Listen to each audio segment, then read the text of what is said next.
Group by command क्या करती है? पिछले लेसन में हमने किया था कि एग्रीगेट फंक्शंस क्या होते हैं. I told you about 5 aggregate functions. ठीक है, हमने एक एग्जाम्पल किया था टू सी कि क्लास 12th के हाईएस्ट मार्क्स कितने हैं. तो आपने कमांड लिखी थी select max marks from student, है ना? यही लिखा था ना, select max marks from student where class is equal to 12th. So select max marks from student where class is equal to 12th. So ये आपको क्या देगा? Highest marks. ठीक है, अब क्या करना है मुझे सिर्फ 12th के नहीं देखने, मुझे 11th के भी हाईएस्ट मार्क्स देखने हैं. तो मैं एक और क्वेरी लिख देती हूँ, select max marks from student where class is equal to 11th. मैं 10th के भी देखना चाहती हूँ, तो मैं एक और क्वेरी लिख देती हूँ, where class is equal to 10th, है ना? So I can write multiple queries like this. तो मैं बहुत सारी क्वेरीज ऐसे लिख सकती हूँ जिससे मुझे अलग अलग क्लास के हाईएस्ट मार्क्स मिल जाए. But would that be an effective way? क्या ये सही तरीका है कि अगर मेरे पास 5th ऑनवर्ड्स मुझे सारी क्लासेस के देखने हैं, तो क्या मैं 6-7 क्वेरीज लिखूंगी हर क्लास के हाईएस्ट मार्क्स देखने के लिए? बल्कि कुछ ऐसा नहीं होना चाहिए कि मैं कुछ लिखूं और उसके बाद वो ऐसे दिखा दे कि भाई 6th क्लास के हाईएस्ट मार्क्स हैं इतने, 7th क्लास के हाईएस्ट मार्क्स हैं इतने, 8th क्लास के हाईएस्ट मार्क्स हैं इतने, 9th क्लास के हैं इतने, समथिंग लाइक दैट. ये ज़्यादा बेटर होगा कि नहीं, है ना? This would be much better. So इस तरह का रिजल्ट अगर आपको चाहिए कि हर क्लास के लिए वो अलग अलग से हाईएस्ट मार्क्स दिखा दे, मतलब वो सारे स्टूडेंट्स को पहले क्या करे? ग्रुप करे. वो सारे स्टूडेंट्स को पहले क्लास वाइज ग्रुप करे. 6th क्लास के सारे बच्चे एक तरफ, 7th क्लास के सारे बच्चे एक तरफ, 8th क्लास के सारे एक तरफ, और फिर उसमें से हाईएस्ट मार्क्स निकाले और डिस्प्ले कर दें. तो जब इस तरह की रिक्वायरमेंट आती है, जब आपको किसी एक कॉलम के ऊपर बेस्ड अलग अलग वैल्यूज पे ग्रुप्स बनाने होते हैं, जैसे जेंडर कॉलम है, अब उसमें मेल और फीमेल का ग्रुप बन सकता है. अगर 11th-12th के बच्चे हैं तो हम स्ट्रीम के ऊपर भी ग्रुप बना सकते हैं कि भाई साइंस है, ह्यूमैनिटीज़ है, कॉमर्स है, उसमें काफ़ी सारे लोग हो सकते हैं ना. जहाँ पर एक कॉलम की वैल्यू के लिए मल्टीपल रोज हो सकती हैं, तो वहाँ पर हम यूज़ करते हैं group by two create groups. ठीक है, ग्रुप बाय कब लगता है सिलेक्ट में? वेयर के बाद. जैसे कि मैंने आपको बताया था ऑर्डर बाय के टाइम पे भी कि जो प्रॉपर सिंटेक्स होता है वो ये होता है कि आपको जो स्क्रीन में दिखाना है, जो रिजल्ट चाहिए, वो सिलेक्ट के साथ आता है. किस टेबल में से चाहिए? वो फ्रॉम के साथ आता है. अगर आप कोई कंडीशन हर रो के ऊपर चेक करना चाहते हो, सो वेयर के साथ वो कंडीशन आती है which we want to check on every row. So if you want to check a condition on every row, तो वो यहाँ आ जाएगी वेयर के साथ. उसके बाद आप अपनी क्वेरी में ग्रुप बाय लिखते हो. ग्रुप बाय के बाद आप उस कॉलम का नाम दोगे जिसके ऊपर आपको ग्रुपिंग करनी है. अगर ग्रुप बाय के ऊपर कोई कंडीशन बेस्ड है तो वो हैविंग के बाद आती है. आपको वेयर और हैविंग की पोजीशन से ही पता चल रहा है कि ये कंडीशन चेक होती है रोज के ऊपर, और ये कंडीशन जो ग्रुप्स बन जाते हैं उसके ऊपर. We will do examples of this अभी. और लास्ट में हम ऑर्डर बाय देते हैं इफ रिक्वायर्ड. ठीक है, अब यही काम करना है मुझे वो कि I have to show greatest marks of every class. ठीक है, how would I write? I write select, और मैं चाहती हूँ कि भाई क्लास भी साथ में दिख जाए. कोई रूल नहीं है कि साथ में क्लास दिखाना ही है, बट आई वॉन्ट कि भाई क्लास दिखे और उसके सामने उसके हाईएस्ट मार्क्स दिखें.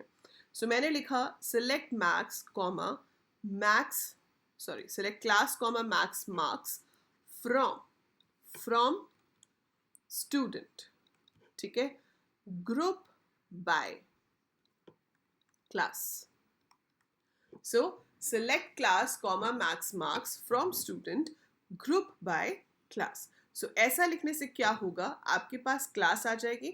अब मान लो अगर आपके पास टेबल कुछ इस तरह का है, I have admission number, name, बहुत कुछ है. मैं अभी सारे कॉलम्स नहीं लिख रही हूँ, बट जो हमें इस कॉलम के लिए चाहिए मान लो वो लिखते हैं. क्लास है भाई, ये 10th में है, ये 11th में है, ये भी 11th में है, ये 12th में है, ये 10th में है, ये 11th में है, ये 11th में है, ये बच्चा 12th में है. ठीक है, मान लो ये डेटा है. इसके 80 हैं, इसके 90 हैं, इसके 95 हैं, इसके 98 हैं, इसके 85 हैं, इसके 92 हैं, इसके 96 हैं, इसके 90 हैं. ये मार्क्स हैं. अभी क्या होगा जब आप लिखेंगे group by class? Group by class लिखते ही एसक्यूएल जाता है क्लास कॉलम के ऊपर. वो क्लास कॉलम के ऊपर जाएगा. अब वो देखेगा कि इसमें अलग अलग वैल्यूज कौन सी हैं. जैसे कि हमारे पास डिस्टिंक्ट कीवर्ड होता है ना, हम लिखते हैं select distinct class from student. तो वो क्या करता है? वो जो अलग अलग वैल्यूज इनको दिखा देता है, पर ये अभी दिखा नहीं रहा। ये क्या करेगा, अपने पास ही देखेगा कि अलग अलग वैल्यूज कौन सी हैं। जो भी अलग अलग वैल्यूज हैं हमारे पास उनके बना लेगा ग्रुप्स। तो 10 वाले एक ग्रुप में आ जाएंगे, इनको अलग कर लेगा।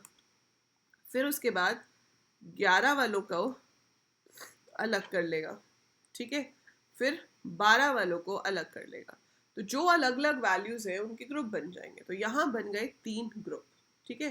3 ग्रुप बन गए। अब जब रिजल्ट डिस्प्ले होना है तो क्या दिखा रहे हैं हम, क्लास। दूसरी चीज हम क्या दिखा रहे हैं, मैक्सिमम मार्क्स।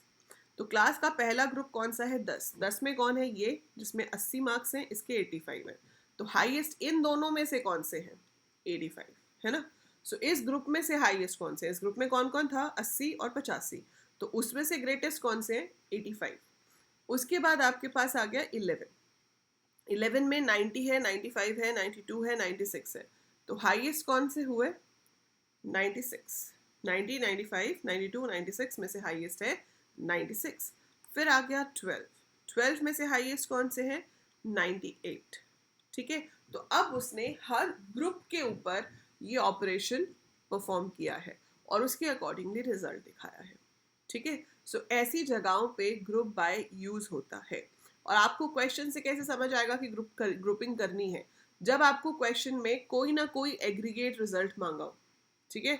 आपको हमेशा बोला होगा कि या तो हाईएस्ट दिखाओ, लोएस्ट दिखाओ, नंबर ऑफ स्टूडेंट्स दिखाओ, या एवरेज दिखाओ, या किसी चीज का टोटल दिखाओ, ठीक है। तो 5 ही चीजें हमारे पास, या हम हाईएस्ट शो कर सकते हैं, लोएस्ट, सम, एवरेज और count.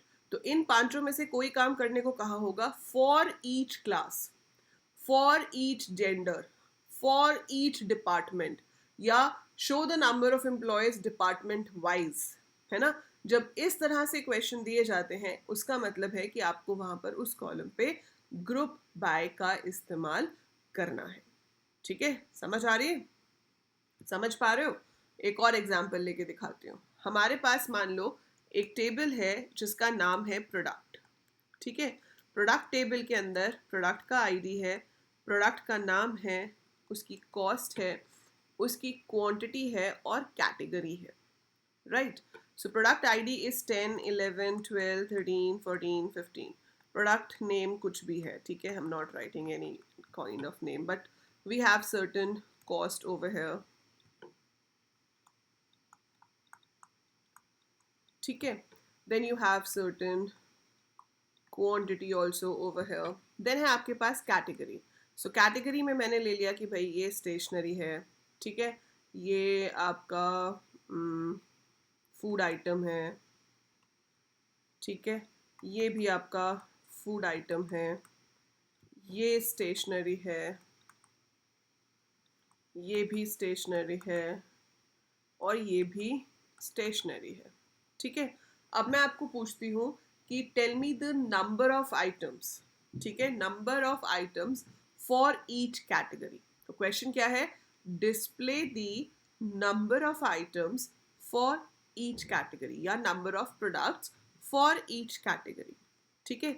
So number of products पूछा है आपसे, तो आप उसमें क्या लिख सकते हो, select category, comma, count star from product group by category। सो इससे क्या होगा, काउंट स्टार आपको क्या आंसर देगा, स्टेशनरी 4, फूड आइटम 2, है ना। तो स्टेशनरी का एक ग्रुप बन जाएगा, उसमें कितने हैं, 4।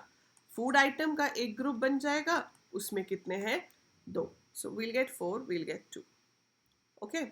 नाउ अगर मैं कहती कि टोटल नंबर ऑफ प्रोडक्ट्स बताओ, total quantity wise total number of products हर कैटेगरी के कितने हैं, तो भाई स्टेशनरी के 3 है मेरे पास, यहाँ स्टेशनरी के 3 है, 3 और 3 6, 6 2 8, 8 4 12।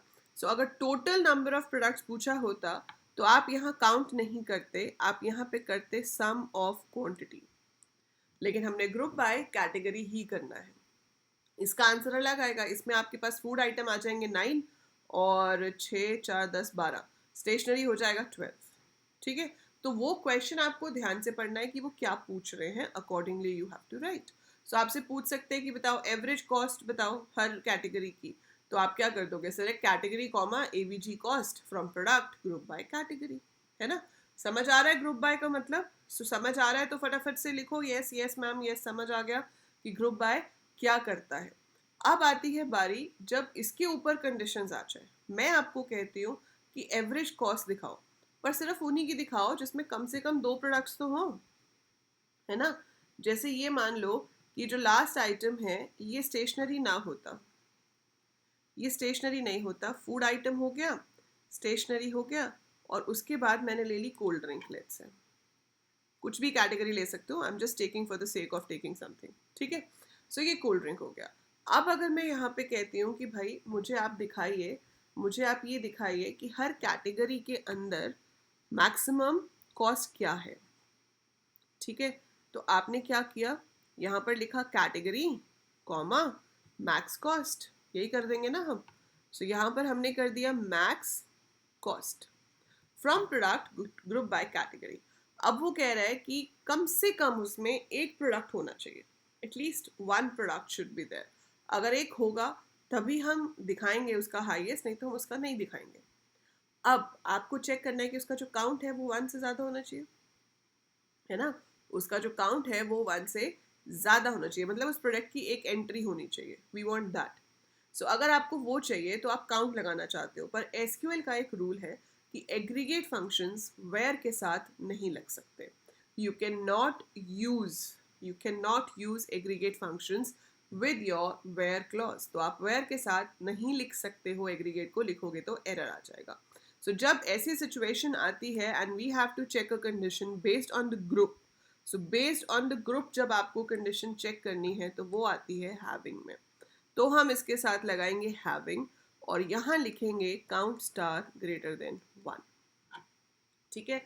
अगर आपके पास कोई और कंडीशन होती, जैसे कि आपको कहा जाता कि हाईएस्ट कॉस्ट दिखाओ उन्हीं प्रोडक्ट्स की जिनका मान लो जिनका क्वांटिटी जो है वो 5 से ज़्यादा है या 5 से कम है, तो क्वांटिटी क्या है, सिंगल कॉलम हो जाता। तो क्वांटिटी लेस देन 5 अगर चेक करना था तो आप हैविंग के साथ नहीं लगाते, तो आपको उसको वेयर के साथ लगाना पड़ता। एक बहुत ही बेसिक सी चीज़ आपको बताती हूँ जो हमेशा याद रखोगे तो कभी गलत नहीं होगा। अगर आपको हैविंग के साथ कंडीशन लगानी है तो ऑलवेज रिमेंबर उस कंडीशन में any of the 5 aggregate functions should be used. अगर आपकी कंडीशन में कोई भी एग्रीगेट फंक्शन यूज हो रहा है, ठीक है, कोई भी एग्रीगेट फंक्शन यूज हो रहा है, तो आप उसकी कंडीशन हमेशा हैविंग में ही लिखोगे, आप उसकी कंडीशन वेयर में नहीं लिखोगे। सो ग्रुप बाय है आपके पास, और अगर आप चेक कर रहे हो कि टोटल बड़ा है, हाईएस्ट बड़ा है, लोएस्ट है, या कुछ भी उसके ऊपर कोई भी कंडीशन चेक हो रही है, तो वो हैविंग में ही आएगी, वो वेयर में नहीं आ सकती। दूसरी चीज, जिस कॉलम के ऊपर ग्रुप बाय कर रहे हैं, जो ग्रुप बाय कॉलम है, जैसे कैटेगरी हो गया, क्लास हो गया, सो ग्रुप बाय कॉलम जो है that can also be used in the condition of having, that can also be used in having clause for checking conditions, ठीक है। पर इसमें एक्सेप्शन क्या है कि जो ग्रुप बाय वाला कॉलम है, जैसे अगर मुझे कोई कंडीशन कैटेगरी पे चेक करनी है तो मैं उसको हैविंग में भी लगा सकती हूँ, मैं उसको वेयर में भी लगा सकती हूँ, वो दोनों जगह चल जाएगा, इट वर्क्स बोथ वेज, ठीक है। लेकिन एग्रीगेट फंक्शंस अगर हैं तो वो सिर्फ हैविंग में ही चलेंगे, वो वेयर में नहीं चल सकते। और अगर कोई कंडीशन नॉर्मल किसी कॉलम के ऊपर है जो ग्रुप कॉलम नहीं है, तो वो आप हैविंग में नहीं दे सकते, वो आपको वेयर में ही देनी पड़ेगी। So this is the key thing which you have to remember. So if the condition is based on, if the condition is based on a column other than the group by column and no aggregate function is used, तो उसको हमें हमेशा where में ही देना है। अगर theory में आपको क्वेश्चन आता है right the difference between where and having 2 marks का, तो मैंने इसका आपको प्रॉपर थ्योरी आंसर लिख के दिया हुआ है, वो आपको मेरे इंस्टाग्राम अकाउंट पे भी मिल जाएगा, यूट्यूब कम्युनिटी पे भी मिल जाएगा। So it's there on the Instagram feed, तो आप वहाँ पे जाकर भी चेक कर सकते हैं, you will get it from there, ठीक है। सो इंस्टाग्राम का हैंडल डिस्क्रिप्शन में गिवन है, आप वहाँ से